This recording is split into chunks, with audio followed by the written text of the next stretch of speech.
Hi friends, hope you all are fine. So I made this video to discuss solution of few problems that a CS student may face or problem which I have personally faced while preparing for my CS exam. So here I am covering major 10 problems and the list is inclusive. So if you have dealt with any other problem which is not covered in this video, just mention the same in the comment section below.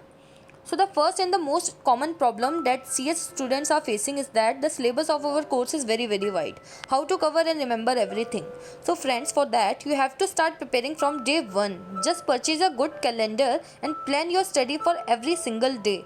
It is impossible to cover everything in one go in one day. So मैं generally क्या करती थी? I used to have one long term plan and one short term plan.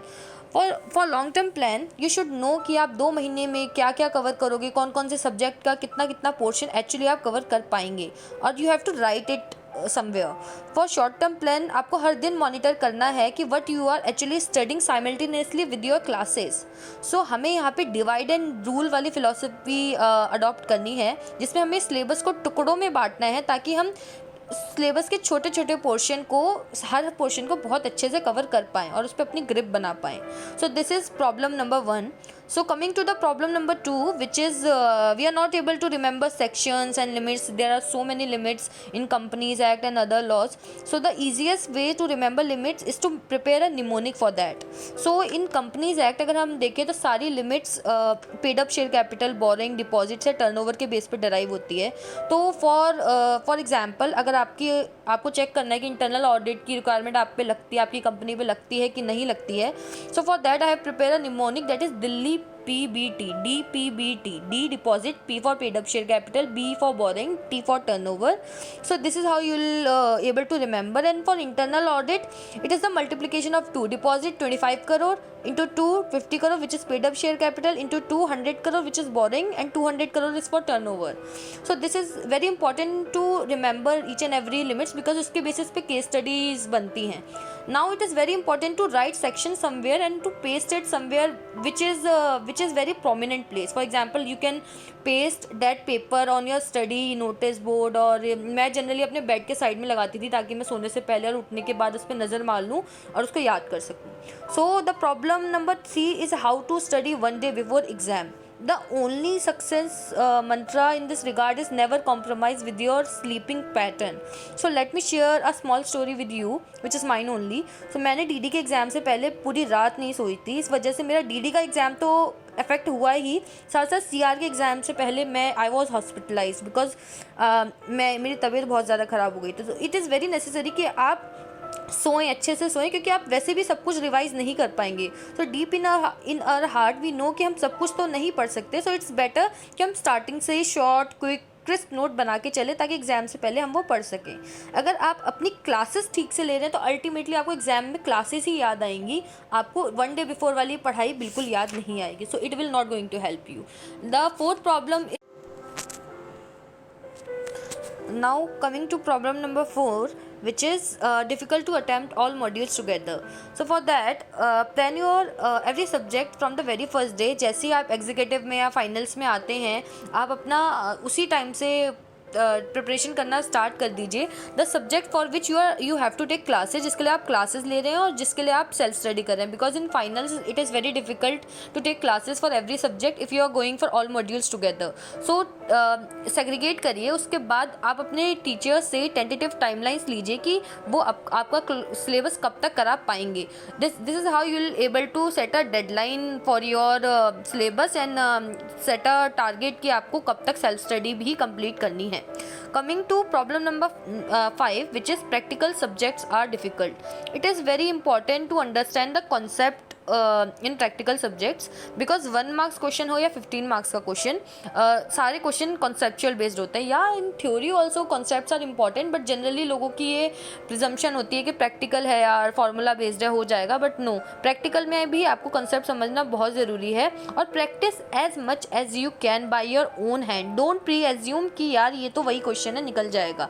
जितना आप करेंगे अपने हाथ से खुद बिना देखे सॉल्यूशन को उतनी आपकी प्रैक्टिस अच्छी होगी, उतना आपको कॉन्फिडेंस बिल्डअप होगा and you will be able to solve question in exam.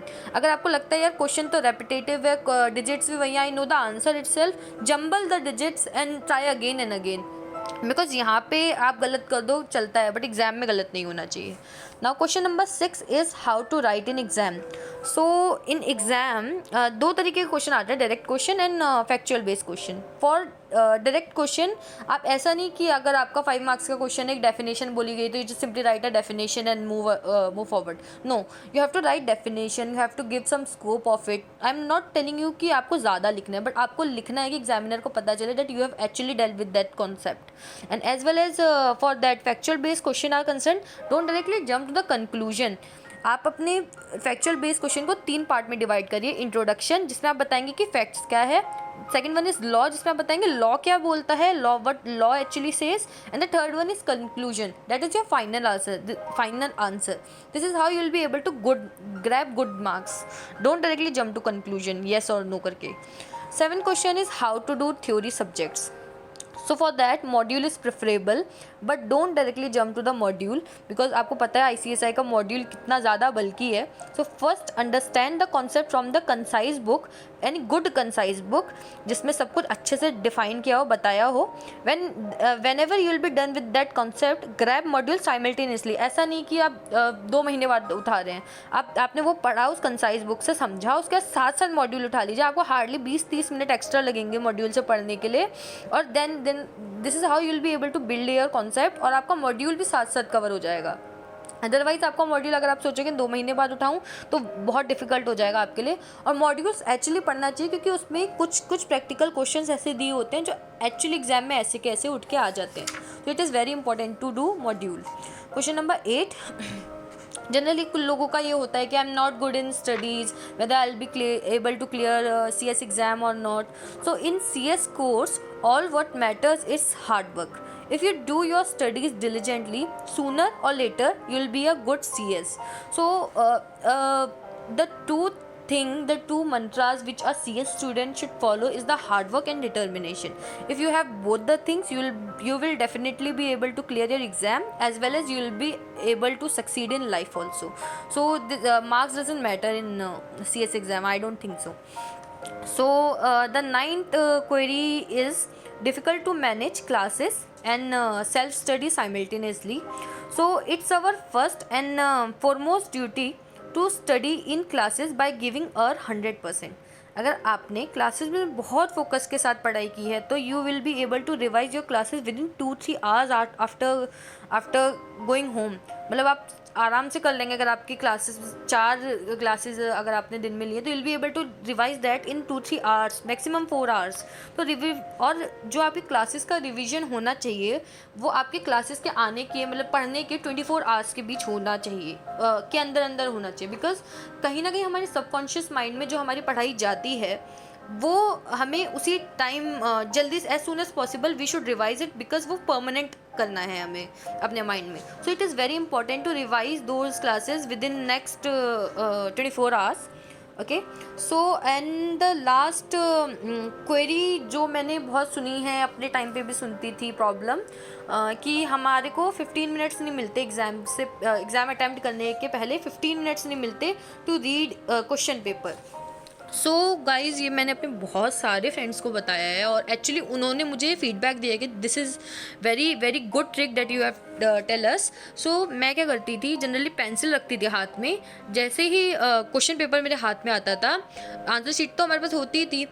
आज तक मेरा नर्सरी से लेकर, ठीक है नर्सरी में ऐसा कुछ नहीं था, जितना भी मुझे याद आता है उस पर्टिकुलर टॉपिक से लेकर, चाहे मैंने 11th में पढ़ा था 12th में पढ़ा था, उस पर्टिकुलर टॉपिक से लेकर, उस पर्टिकुलर क्वेश्चन से लेकर मैं कॉपी में हल्का हल्का नोट कर लेती थी, ताकि मैं उस टाइम आपका माइंड जितना अलर्ट होता है ना उतना पूरे एग्जाम में नहीं होता. तो जितना आपको याद आता है उसी टाइम लिख लीजिए. This is how you will be able to write everything within 5-10 minutes, and you will be able to build confidence कि यार मुझे तो ये भी आता है, ये भी आता है, ये भी आता है, इतना तो हो जाएगा.